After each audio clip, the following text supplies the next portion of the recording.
que efectivamente está el Poder Judicial. Le pido al equipo que nos grabe.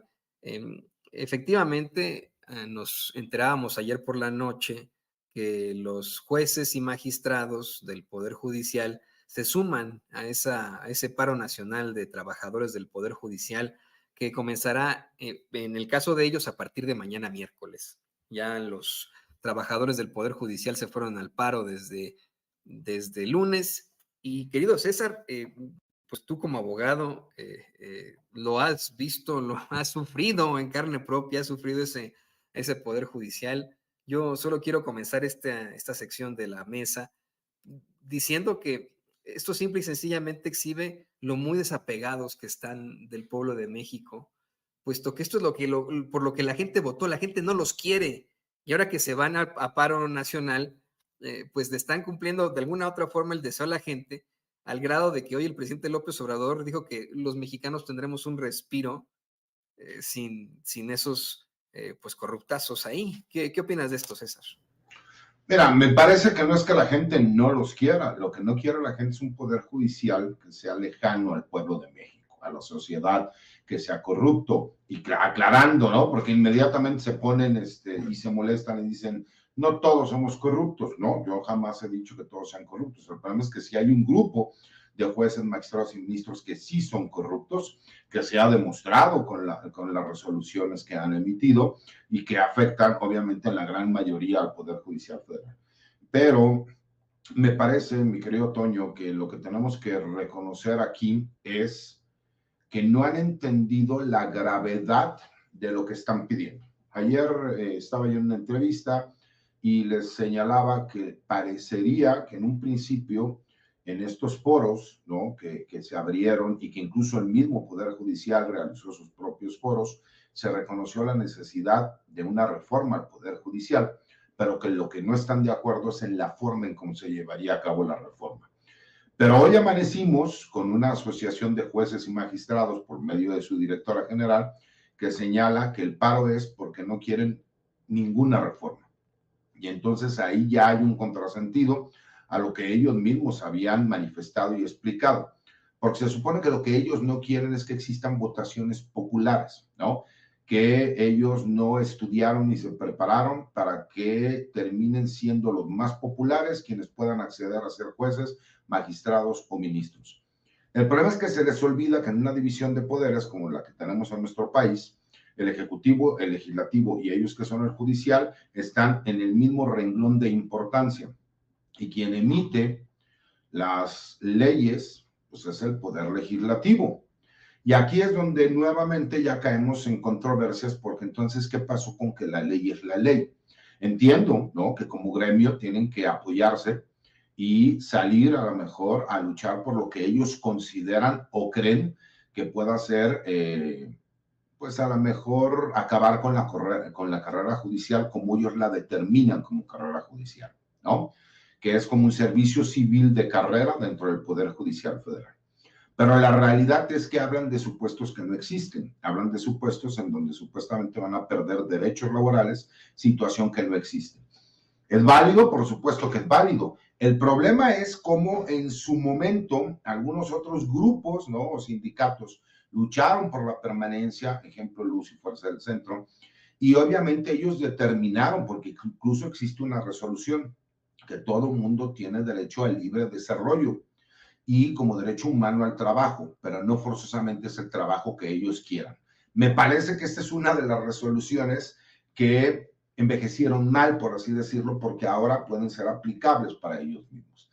Y el temor que ellos mencionan es que obviamente toda una carrera en donde ellos hayan podido prepararse, ¿no? Para las reglas que existían en este momento, aspirar algún día a ser jueces, magistrados o posiblemente ministros.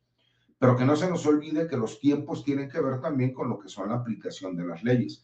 Ellos, en un derecho que se les otorga a cualquier ser humano y a cualquier mexicano, pueden obviamente irse a un paro. Nada más hay que recordar algo. Esto es una situación inédita, mi querido Toño, que nunca lo habíamos visto y que por supuesto están Pepe y Paco, que ellos han vivido más que yo y que nunca les había tocado que pasara una situación de este estilo, porque realmente siempre habíamos tenido a un poder judicial que estaba sometido al poder del Ejecutivo. En este sexenio no es así, y como ellos sienten que no han sido apapachados, ¿no? Y que están bajo un ataque, pues entonces dicen, tenemos que luchar por tratar de cuidar nuestro gremio. Nada más hay que recordar algo, mi querido Toño. Aquí, quienes crean las leyes es el poder legislativo. El Ejecutivo hace propuestas y el Legislativo considera si esas propuestas son viables o no son viables.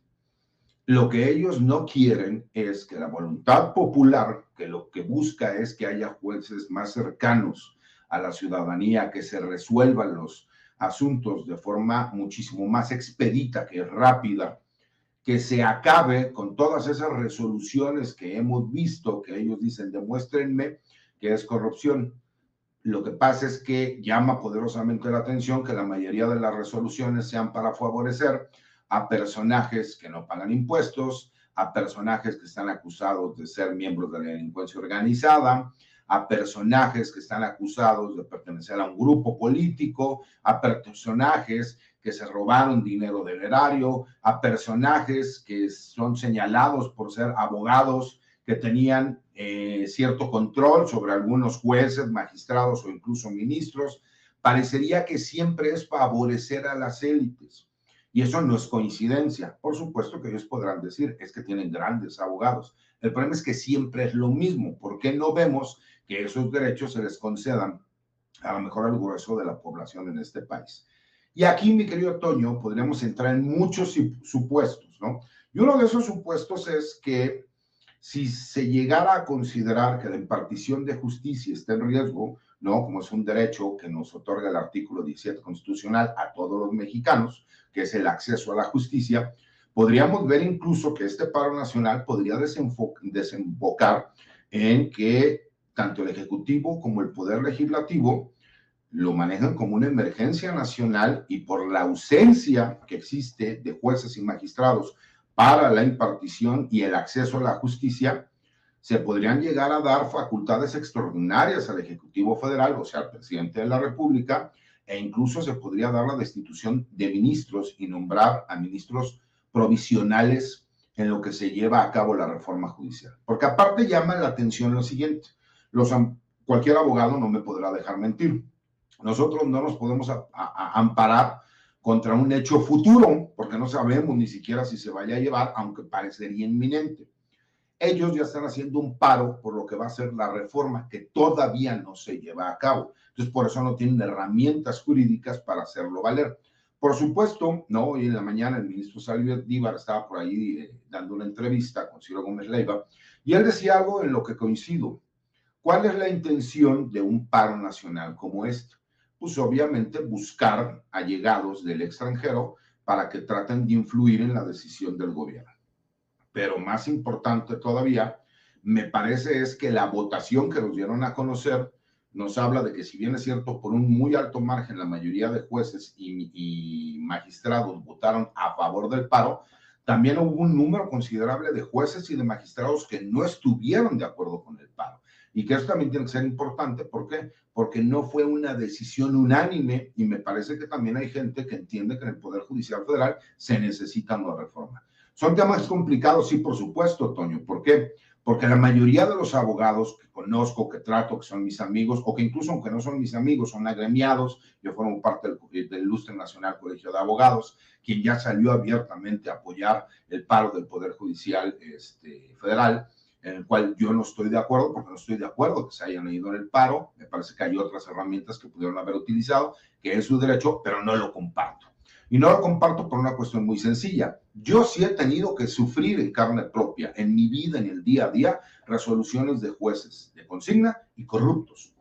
Y que obviamente las personas que lo han vivido, y le pregunto a la gente que nos está escuchando y que nos está viendo, si les ha tocado tener que estar en los juzgados, lo complicado que es, el dinero que te cuesta, la corrupción institucionalizada que existe, donde todo tiene un costo, donde todo tiene que ser un pedir favores, y me parece que se ha deshumanizado, ¿no?, lo que era el proyecto de un poder judicial, que es la justicia sobre la legalidad.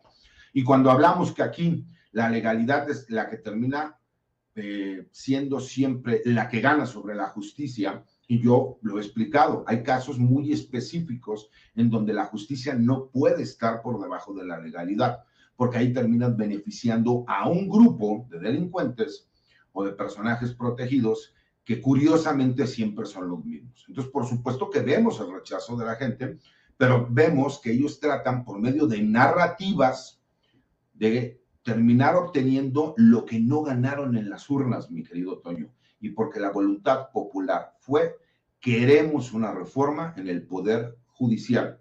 Y ellos aceptaban que era necesaria una reforma en el Poder Judicial, pero hoy en la mañana amanecimos con esta directora de esta asociación de jueces y de magistrados, donde dicen que ellos ya no es que quieran que la reforma sea distinta, sino que simple y sencillamente no van a levantar este paro hasta que se cancele la reforma. Entonces me parece que ahí sí estamos viendo que no quieren dialogar y lo que quieren es obviamente hacer un chantaje en contra del gobierno y de toda la sociedad mexicana.